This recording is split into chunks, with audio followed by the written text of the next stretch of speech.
Hi there. What you're currently looking at is my schematic development park, which is something that I have set up so that blueprints that I am adding to the Frontier workshop end up getting placed somewhere in here, and then I work on them slowly until they're finished. And this is the infamous backdrop that you see on my workshop. In fact, this is probably exactly what you saw in the workshop if you've already seen this building. Let's go through it step by step, how I got to this spot, and maybe look at some of the features of it. So here's what it started out as.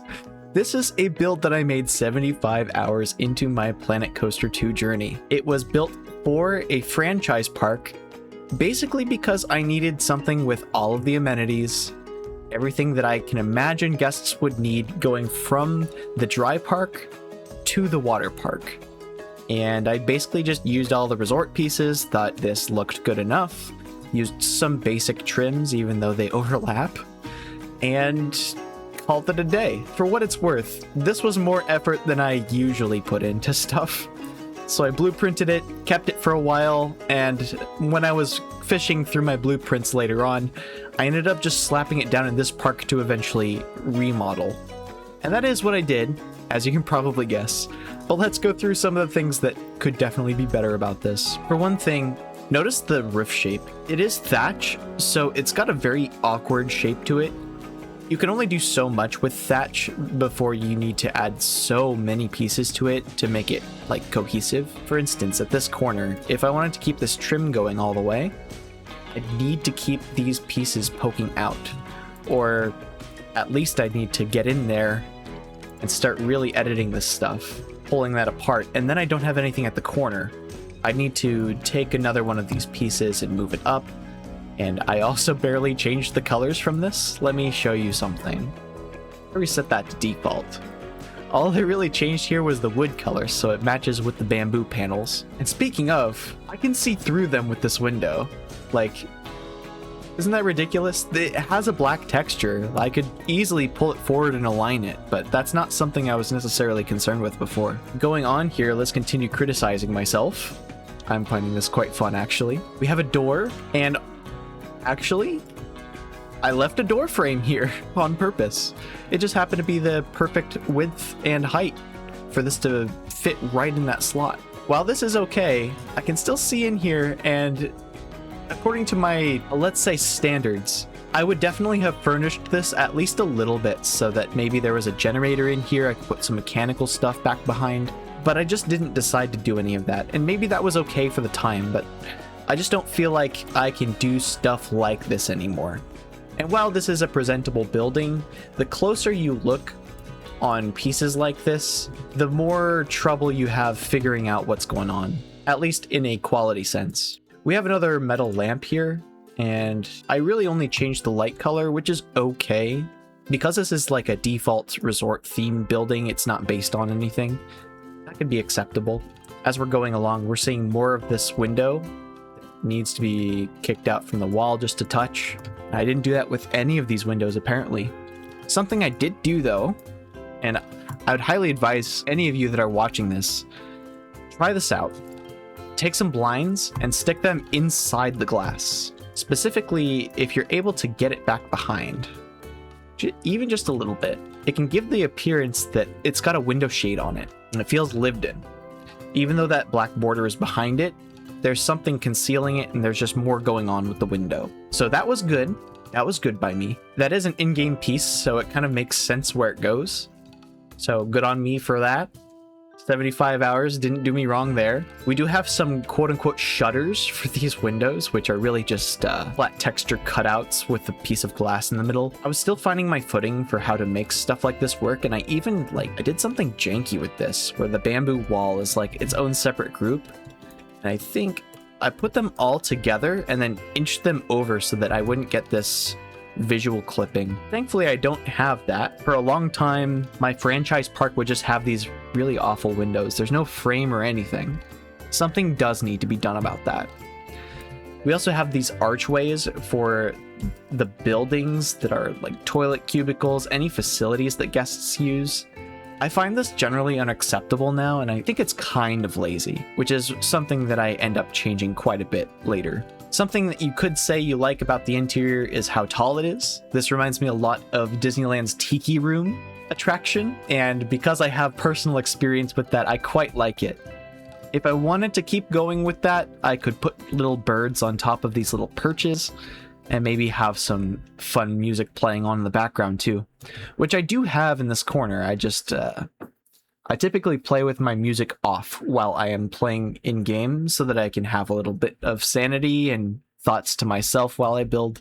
That's really important to me. Besides that, you're really just seeing the underside of all that thatch.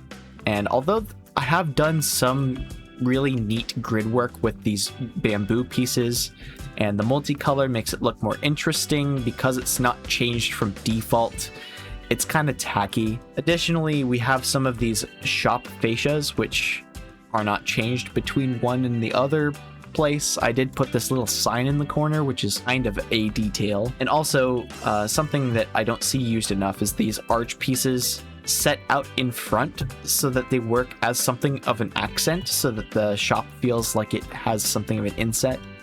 I really like that look, and it works better with castles than it does here, but I still advocated to do it here, and that's okay, I guess. There was enough room to move before so that guests can clearly pass through here if they don't even care about anything in here. I slotted some benches in here as well because they just happen to have enough space for that. You also see this odd window. It's a little out of place. And I use some other windows as well, which are different. I think it correlates to what side the facilities are on the inside. So over here is a changing room, over here is a bathroom. I just generally wanted different windows to signify different things. Although this is the only window that's like it on this building, I don't know that that was a good play necessarily. And especially not because it's kind of outset so far that it's quite jarring. You can see I basically just laid on the window texture. The way to really upgrade your skills is if you're going to use these types of windows, you either use one part of the texture or you inset it into the wall, which means you need to do a lot of window cutouts for the wall itself. And that takes a lot of time. Truth be told, that's the difference a little quality makes. Additionally, flat wooden textures. These bamboo walls have got to go. It's very obvious that they are from the base game, and I don't think they've even changed color. No, just place them down. Something that is good though is these centerpiece signs. I kept those in the final product. I thought they were good enough. Thatch riffs are cool. I think there's a better place for them though, potentially down by the beach. Let me get you an example. Right, so here's my Spanish resort props. I pop this down whenever I am making a pool, and I want a little something extra to go in a specific spot. There are lots of these little pergolas. These are pergolas, and also coverings with thatch on top in the references that I was using to make all of this stuff. And it was for the 2-week challenge, but it has so much use outside of that. So I feel like this is the better use case than maybe a building like that over there. And I even changed some of the colors. This is a way more up-to-date piece than I was using before. We're not going to get into all of the details for that. Eventually it'll go on the workshop and maybe I'll cover some more of them there. Basically, I wanted to do away with the thatch. It's a little too tacky for a building like this. It feels old. It feels like Survivor. There could be a way to make that work in a Survivor themed park. I mean Survivor the TV show, if you're not already aware. It's an American reality TV show. I think generally I was just unhappy with how bare everything felt. Like, I mean, you have a little bit of a trim at the bottom. None of it's grouped though, and that kind of made working on this whole thing a little tougher, but as long as I was willing to do the work, it was within reach to at least try and get something done as far as a remodel was concerned. I was also very skittish of adding posts to any of the interior areas because guests would walk right through them, and I don't like guest clipping at all. That still becomes a problem in the final product, but as long as there aren't major guest groups going through, they usually work out. The reason I put these benches here was actually so that guests would respect the middle post. And I didn't do that for any of the outer edges, but the rest is basically just a plaza on the inside with a building put on top of it. So kind of lazy in the final product, or at least this particular building. Besides that, there's not really a cohesive theme. It's just throwing a bunch of resort props together, which to Frontier's credit, they look convincing enough, but I don't think it's good enough for me to just leave it at this, having a bunch of bamboo, maybe some bamboo trims here and there.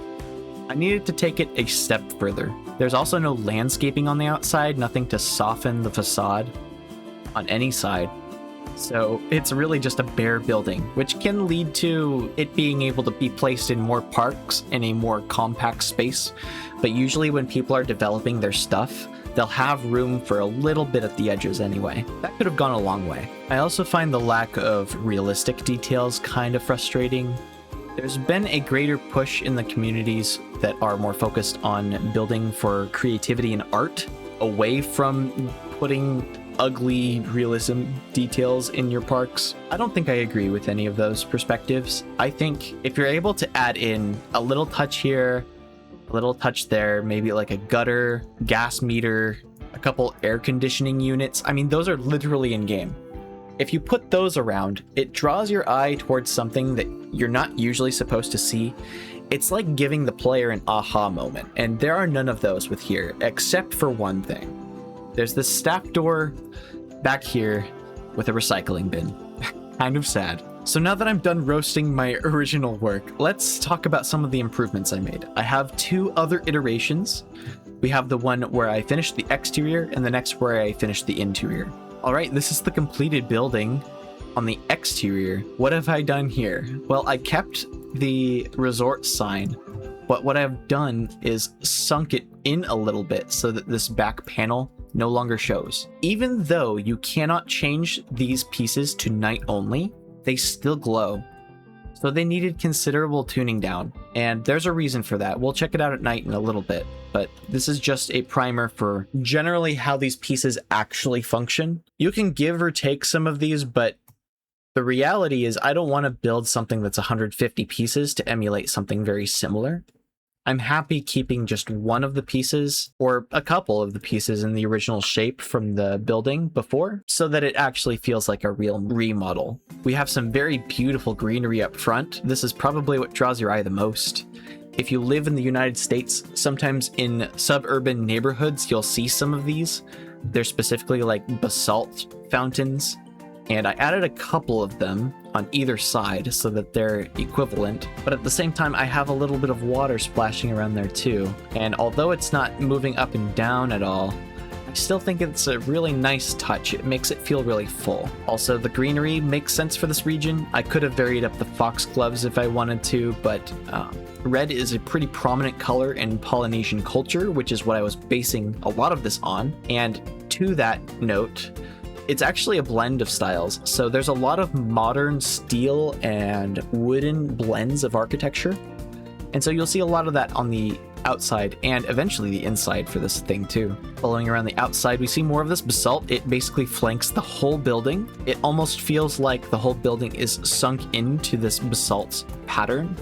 It took quite a bit of time to get this right too. Besides that, we have bamboo strips, which I've actually never used because I don't think it shows up under any particular type of scenery like region. So this is the first time I'm actually even seeing it. Besides where these bamboo pieces are though, you do notice I have a gutter cap going all the way around. And just like real life, there's a cutoff point where the color of the gutter looks different. This is a little bit of painter knowledge for you, because we actually cut off where we paint the gutter according to where it's blending in with the wall. And you can see it goes all the way around. I copied and pasted some of these downspouts after crafting them once. They kind of attach to these pillars around the area, and it gives the whole building something more to look at. This area might be a little more blank, but it's largely because this is more of a service platform, and I wasn't quite sure what to do with it over here. I still didn't end up with much, but at least you can focus your gaze on the service area, which I upgraded the door for. I'm kind of beating around the bush, aren't I? These walls are much more involved than before. Let me try to select all of these pieces and give you an actual understanding of how much has gone into them. So I didn't grab everything, but this is right about what it looks like. These are individual wooden panels with recessed bamboo, which is basically the original wall. And it looks like this. I used some of the bamboo stalks in the middle as baseline, and I decided to vary it up a little bit. So some are spaced out more than others, and that's perfectly okay. Because it's all mostly the same color, the fact that it's not all the same texture actually kind of matters, so I can get away with something like this, especially when it's being masked like by bamboo. Your eyes are not drawn to the fact that it's not super visible from a different area. There's a little more going on with the grooves than with the siding. And because it's wood, it kind of ties back into that original theme too. It's not just bamboo. Speaking of wood, I redid the roof. This is an upgrade from the thatch. There's a lot more going on with it.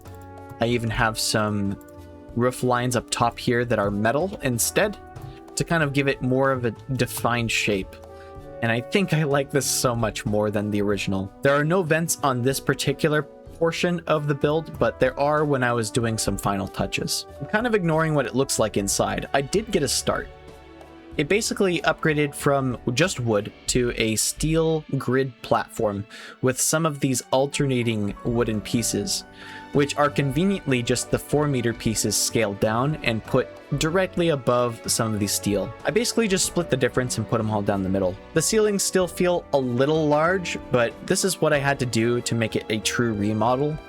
So I'm perfectly fine with something like this being the case. Additionally, I went out of my way to make it look like these doors actually kind of close sometimes. Let's ignore the fact that the piece of path is actually intersecting with the door. We don't need to talk about that. Just imagine this door can close and that maybe there's some folding fabric material that comes forward and closes. I used a small path stamp in order to get this small piece. The way that happens is you move it into place with advanced move, and then you delete it once it's already down. It is a great method if I do say so myself, and if ever you find yourself in a bind and need to figure something out like this in the future, I highly recommend it. The way that I made this work in the final product you will eventually see, and I may get a chance to talk about it. But basically it's removing the curbs and making sure that all of the corners for these path pieces end up perfectly in the place that they need to be so that guests will respect these places without any benches or bins intersecting with guest flow. I still didn't get around to the facades on the sides yet. I was going to leave that for later. Anytime I work interior, it takes me so much longer, especially if the building's kind of already been done. So I was kind of encountering that problem. Before we go much further, I did add some clear story windows, which apparently are basically sunlight windows that you put high into a room so that it lets maybe a little bit of air in too. Apparently windows like these are pretty common in the US, specifically at any national parks. I'm thinking mostly rest stops too. The Department of Transportation for multiple areas, usually for bathrooms or restrooms like that need some level of privacy, will still let light in through windows like these, so that during the day they don't necessarily need to have lights on inside. Also around the building we have some of these little planters. They're very cute. I enjoy them a lot. I did end up changing the color for the medallion on the backside that is supposed to be the Waterpark side of the building. The whole concept behind this is to have one side be the dry area and then one side be the wet area, which I guess was kind of following a similar statute for these building pieces as well. And I just ultimately think that it's much more clear now than it was before. Obviously I have some stone guest placed about. I use them for scale all the time, and if you haven't already, this little guy can help you a lot. Although it's not exactly human scale, it gets you pretty close, and you can generally estimate how things will work in a Planeconian scale, and that can be good enough if you're going for realism. Here we have some of the tikis. I really wanted to use these totem poles, and they kind of resemble tikis, and that's a very Polynesian and coastal island culture type thing. So I have them interspersed with a bunch of these bamboo torches for lighting, and I even have some uplights for a few of the totems as well. In addition, I made myself a bench based on some chairs that I made for the 2-week challenge. So repurposing old material and making it functional into new material. The idea behind all this is to fork off into 3 different directions, and that should get you pretty well started in the water park no matter which way you pick. One more thing before I move on is I have some night lighting for you to see. I guess we'll start over here. There's not much going on in this building. We first have the focused light on the little medallion, which is a nice touch. And there's a lot going on the inside here too. These lights are very bright. I think I have them tuned up to their maximum potentially. I did recolor them because I like the warm lighting so much more, and it feels much better because it's kind of emulating that same general feel of firelight. Over here I have downward lights going all the way around the building so that you can see this is lit up from any which direction, which gives it so much more dimension, specifically at nighttime. So this is a try me at night sort of deal. We've got some lights around the outside here too. You can see how these tikis look in action, which is very much different from how they look in the daytime as well, because half of them are white and the other half are some more vibrant and different colors. Next on down the line, I used some of these little cylinders to make kind of solar lights. You wouldn't be able to tell, but I did add a little bit of a touch up top. I didn't bother to get any smaller than that, but these resemble a lot of small lights that we have around houses, specifically in the suburbs. Again, it's because they're very modern. I just really like them in this particular touch, and you can put them on the sides of paths and guests won't get in the way of them, like at all. It's very nice. I have a couple of them around front too, but the main focus of all of this here is on the fountain.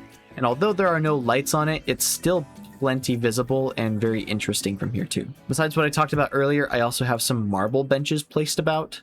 It's really just the same marble solid wall placed over and over again, and it is functional, so guests will sit on it. It feels super modern and sleek, and I kind of like it as a nice little touch. Finally, I'm happy to move on to the final product, in which I added some of those vents, and we have some up top here. This is for the heat to escape because I've now sealed in the building.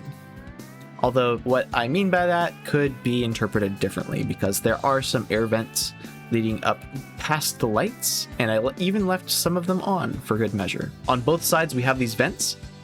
It's said that heat rises, and having looked at architecture enough and been a part of enough construction projects, I know that this is placed very strategically so that the attic doesn't get too overheated and start wearing away at this roof. Over time, wooden roofs like this tend to age, and if enough heavy rainfall comes and continues to slam down on roofs like this, it can eventually cause permanent damage, and it can be much more tricky to replace than if you simply had these. So that's a pretty good reason as to why I did that. I also changed up the pattern of these girders on the front. It just gives the front a little more to look at, and the stripes just feel a little more consistent than before. They may not be exactly perfect, but that is on purpose so that none of them clip beyond parts of the coaster supports that I have here. Additionally, we have some more of those realism details I was talking about. Air conditioners are on the outside. It doesn't have internal HVAC, so I decided to just have one air conditioner on one side and another on the other side. Here we're seeing that gas meter that I was just mentioning. This recycling bin is still here, but it's on a raised platform now, and so is the door. I decided to yoink this little fence that I made for Glimmerdusk Caves, which is a different blueprint that I made a good while ago, and I made it look like it locks, and specifically I had to change it up a little bit so that this whole fence piece looks like it could open up and you could roll this thing down. I originally had it a little small, and then I was like thinking to myself, if I were a worker here and I wanted to move this recycling bin, how exactly would it get through a dinky little gate like this? It would have been a tight squeeze, or we'd need to get like 4 people to lift it over the wall, and that's just not ideal no matter how you cut it. I of course love putting this little clipboard around. It's just such an easy prop and very simple to place down, and it adds just that little touch that you wouldn't get otherwise. Besides that, I added in some different bins. I put some more on the interior, which we'll cover some more in a second. The marble is on the entrance side, and these bamboo pieces are on the resort side. And that's made even more apparent from the inside, in the interior, with a water sign leading out towards the resort, and also a coaster sign leading towards the dry park. I also had to hunt this particular wall sign down. It's the signifier for Planet Coaster 2, but it's called Wall Sign Surf. The Planet Coaster team uses it in some of their blueprints, but I can never for the life of me find it in the menu. So I actually went hunting it down, and I think it makes a really nice center decal for this whole place. We have a little space for you to rub off your shoes or dry off your feet when you come back in the building, potentially. I really like these little weather stalls. They basically protect most of this floor, and although it looks immaculate, any amount of keeping away some part of dirt or water or mud is helpful. Here on the inside, I also have some uplights going straight up the pillars. Just a really nice touch. Here in the corner, you notice some more of that realism touch. A little fire extinguisher so that I don't have to build 8 different sprinkler pieces on the roof. I've done that for other buildings, and I don't think it really came out as well as I hoped, but this is a nice alternative. I also put that pool sign in here. It felt like it makes sense. And on the other side, it's a little billboard. Just something to look at while you're here. And using a bunch of different shapes and even some basic textures from these stalls and shops, I use this black border as a great background for these little signs that I wanted to put above each of these places. And it feels like even though some of them didn't scale down as far as I wanted them to, they fit exactly where I needed them to be. Everything just feels very sleek and above board, and it's obvious which is which without needing to click on either of these facilities or shops or whatever. And that's a huge creative touch that I really like. Now that I'm done mostly yapping, we can have a look at this at night. We have another reskin color for the sign. I ended up going with yellow, purple, and green because those are some pretty vibrant colors that you see with a lot of resort totems and tikis and stuff like that. It felt like it just made sense. Now the interior is also lit up, which is very nice. What I ended up doing here is I took some of these pieces, copied them over so that I would not have to work on the actual color of the light as much. And then I even toned it down a little bit more because there's a lot going on in this area, and I just want it to be lit up enough that you can see where you're going. And not much more than that really needs to be done. Something I'm seeing more and more in modern builds is these lights that are hidden underneath sills or overhangs, and it's so cool. That's like one of my favorite details that I've been adding in my builds lately. The clearance on this restroom building is pretty low, but it's not so low that guests have to duck really. Let's take this little guy and move him closer. Plenty of room. He's got another head on top of him that he doesn't have to worry about that. And likewise, same over here. So the primary reason for that is that these signs don't scale down very far. So I wanted there to be a little bit of parity with them. Again, all of these need specific coloring and very tender care because if they're too lit up, then they'll mess with the color profile of the whole area. Because they don't really have an off button, you need to be very careful about that. I also have some of these signs that are wooden too. This is the body dryer. Because it's a very unique building, I had to do a unique cutout for it. And so I actually made it even smaller on the outside so that it doesn't have that awkward shape leading in. And yeah, that is it. These resort buildings work pretty great for any type of water park transition where guests are getting to and from one part of the park to another.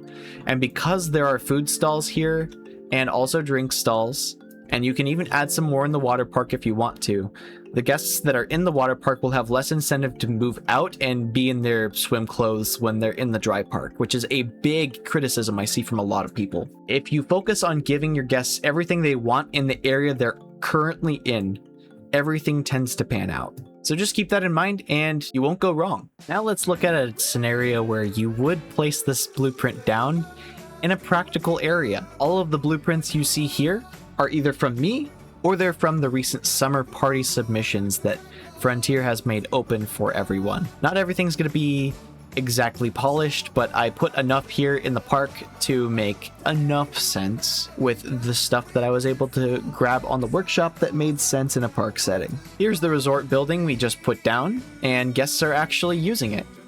When it gets really crowded, guests really like to phase through this particular wall, just like that.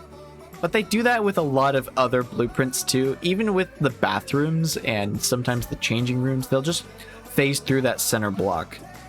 It kind of doesn't make sense, and I don't like it that much, but there's only so much you can do with this game. These are all blueprints from either me or on the workshop from other users. Links to all of them will be in the description, and that is it for this showcase. If you did enjoy looking at how this building was made, some of the pieces going in behind the scenes to make it happen, or maybe there's something that doesn't make a whole lot of sense to you that you want a little bit of elaboration on, I'm more than happy to help. Please leave a comment. I'm always happy to respond. And that's it. Thank you for watching. Have a good one. That's an order. Follow it, good soldier.